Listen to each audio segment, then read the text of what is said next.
Bonsoir. Ce soir, c'est mamie qui raconte l'histoire des sirènes de Dormeran.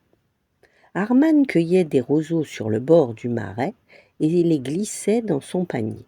Il aimait tresser avec ses tiges toutes sortes d'animaux aquatiques, comme ceux qui peuplent Dormeran, le royaume des sirènes.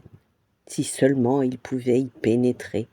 La légende raconte que ces créatures, mi-femmes, mi-poissons, étaient restées éveillées 1000 ans pour achever la construction de leur demeure. Il faut que je trouve un moyen pour respirer sous l'eau, se répétait-il sans cesse. Soudain, une chose étrange se produisit. Le roseau sur lequel il tirait s'allongea, s'allongea. Il tira et tira encore jusqu'à ce qu'il l'arrache enfin, et le roseau faisait des kilomètres de long. Grâce à lui, il pouvait descendre sous l'eau en prenant l'air à la surface. Je vais y arriver, s'écria le garçon. Il mit aussitôt le roseau à sa bouche et nagea vers les profondeurs. Bientôt, l'immense royaume des sirènes apparut. Arman rencontra des sirènes qui lui semblaient à bout de force. « Mais qu'y a-t-il? Vous avez l'air épuisé » demanda-t-il à l'une d'entre elles en remettant aussitôt son roseau à la bouche. « Nous sommes restés si longtemps en état de veille pour établir notre royaume que nous ne savons plus dormir, expliqua la sirène. Allongez-vous dans un lit, rétorqua Arman.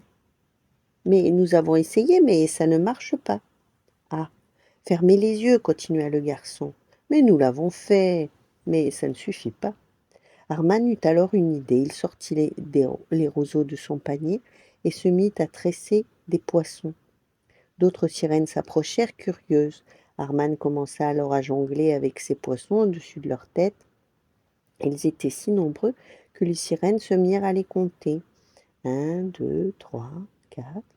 Arrivées à 30, elles dormaient toutes d'un profond sommeil.